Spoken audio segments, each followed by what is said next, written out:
किसान साथियों राम राम। आशा और उम्मीद करता हूं कि आप सब ठीक ठाक होंगे। साथियों, आप सभी को पता है कि हमें खाने के लिए 1 वर्ष तक लगातार गेहूं की आवश्यकता होती है और इस गेहूं को सुरक्षित बनाए रखने के लिए हमें कौन से सही उपाय करने चाहिए जिनसे हमारी जो गेहूं है उसमें किसी प्रकार की इल्ली या सुस्सी वगैरह ना पड़े। मैं इसी क्रम में आपको कुछ जानकारियाँ देने जा रहा हूँ। कृपया करके आप इन पर विचार करिए, प्रयोग करिए और अन्य किसानों को इन बातों का शेयर करने का भी काम करिए। आपको पता है कि मैंने एक तरह की जानकारियाँ किसानों को लगातार जो दे रहा हूँ उनका काफ़ी हमारे किसान मित्र फ़ायदा उठा रहे हैं, चाहे वो खेती की हों चाहे वो भाव की हों। अनेक प्रकार के हमारे 2-4 वीडियो आप देखोगे तो आपको पता चल जाएगा। साथियों, मैं आपको एक विशेष जानकारी देने जा रहा हूँ कि जो हम घरों में टंकियाँ रखते हैं, जो एल्युमिनियम की टंकियाँ होती हैं, उसमें विशेषकर किसान क्या होता है कि सल्फास की गोली जो होती है वो एक पुड़िया में बांध करके दबा देता है, ऊपर से ढक्कन बंद कर देता है। उसकी गैस बनती है और वो गैस किसी भी प्रकार की इल्ली जो अंदर होती है उसको मार देती है, क्योंकि ये बहुत बेहद खतरनाक जहर होता है। साथियों, ये समय लंबे समय से चला आ रहा है। सबसे पहले तो आपको समझना चाहिए कि सल्फास की गैस का किन पर किस तरह से प्रभाव देखा गया है। मैं आपकी जानकारी के लिए बता दूं, इस गैस वाली गेहूं को खाने का प्रभाव जो है सबसे ज़्यादा बच्चों पर देखा गया है।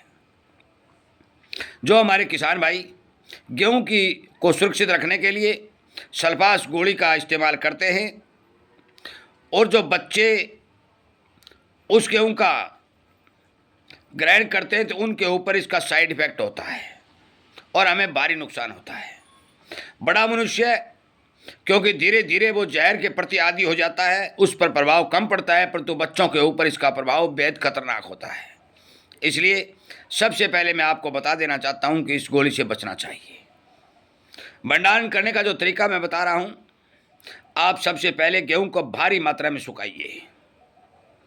ढेर की गेहूं कभी न खरीदिए। जो हमारा गेहूं का बड़ा ढेर होता है, थोड़ी कंबाइनों से जो गेहूं निकलती है वो ढेर के अंदर गर्म हो जाती है और गर्म होने से उसका बर्ण खराब हो जाता है, वो खाने लायक नहीं बचती।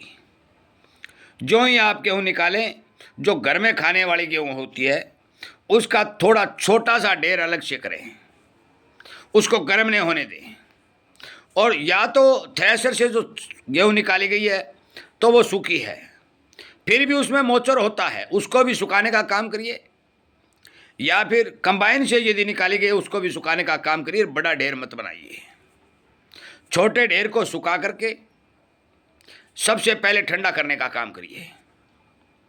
जब भी आप टंकी में डालें, सुबह सवेरे डालने का काम करिए, जिस समय रात भर वो गेहूं ठंडी हुई होगी, और ठंडी गेहूं को टंकी में डालने का काम करिए, क्योंकि दाना जितना ठंडा रहेगा उतनी ही पौष्टिकता उसके अंदर बनी रहेगी। जिस समय दाना गर्म हो जाएगा उसकी पौष्टिकता घट जाएगी। यह नोट करने वाली बात है। धूप में भी घटती है, ऐसी बात नहीं है घटती नहीं है, घटती है। गर्मी जो भी है वो हर चीज़ को प्रभावित करती है, परंतु जो सूर्य की किरणें हैं उनसे इतना नहीं घटती कि जितना दबाव से घटती है। जो अंदर ही अंदर दबाव के कारण ढेर के अंदर जो गर्मी होती है वो सबसे खतरनाक होती है। सुखा करके डालिए, ठंडा करके डालिए। टंकी में डालते समय मैं 4-5 चीज़ें बताने जा रहा हूँ। पहला है नीम के पत्ते। आप नीम के पत्ते अपने टंकी के अंदर छिड़काव कर सकते हो। दूसरा है लहसुन की कली। जो लहसुन हमारे यहाँ होता है उसकी कलियाँ लें, 5-4 घंटे ले लें, 10 घंटे ले लें, जितना आपका जो गेहूं है। आप कहेंगे कि 1 कुंटल में कितना डालें, भाई ज़्यादा की इसमें कोई ज़्यादा जरूरत नहीं होती। मान के चलो कि 250 ग्राम लहसुन है, जो 10 कुंटल सरसों आपकी गेहूं के लिए काफ़ी रहेगा। लहसुन की कलियाँ लें बिना छिली। यदि वो आपके साथ जब आप निकालेंगे उसके साथ आ जाएगी तो भी कोई नुकसान नहीं करेगी। अगली चीज़ है चूना। जो हमारे कुछ भाई खाते भी हैं, पंसारी की दुकान पर मिल जाता है। चूना लीजिए, चूने के को एक छोटी सी गठरी में बांधिए और अलग अलग छोटी छोटी गठरियाँ जो है गेहूं के अंदर रख दीजिए। और अगली और सबसे महत्वपूर्ण चीज़ है हींग। हींग छोटी छोटी पुटलियों में बांध करके आप अपनी गेहूं में रख सकते हैं। जो किसान भाई इन 4 चीज़ों का इस्तेमाल अपने गेहूं के भंडारण के समय करेगा, एक विशेष करके ठंडी गेहूं सुबह सुबह अपना टैंक में डालने का काम करेगा, मैं आपको विश्वास के साथ कहता हूं कि जल्दी ही उसमें कोई किसी किस्म का कीड़ा दिखाई नहीं देगा। हींग तो एक ऐसी औषधि है कि जो कीड़ों को दूर भगाने का काम करती है। लहसुन एक ऐसी औषधि है जो कीड़े नज़दीक ही नहीं घूमने देती। नीम के पत्ते सबसे बड़े एंटी फंगल होते हैं और वो बीमारियों को रोकने में कामयाब होते हैं। और चूना जो है, चूने के प्रभाव से हमेशा ही अनाज सुरक्षित रहता है।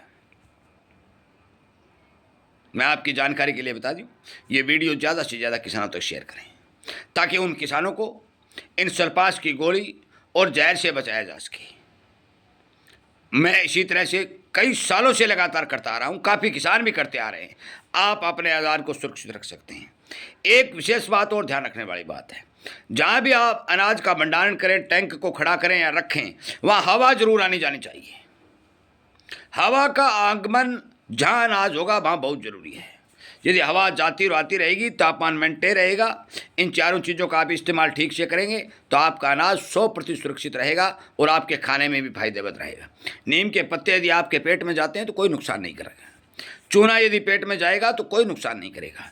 हींग यदि पेट में जाएगा तो कोई नुकसान नहीं करेगा। और लहसुन आप प्रतिदिन खाते ही हो। जो चीज़ हम खाते हैं उन्हीं चीज़ों से हम गेहूँ की कीट की बीमारी को रोक सकते हैं। इसी तरह की जानकारियाँ हमारे चैनल के ऊपर काफ़ी आई हुई है। खेती से संबंधित अनेक जुड़ी हुई जानकारियाँ जो मिल रही हैं उनका अनुसरण करिए। जानकारी आपको मिलती रही तो सब्सक्राइब करके इस चैनल के साथ जुड़िए और किसानों तक शेयर करिए। आपका बहुत बहुत धन्यवाद।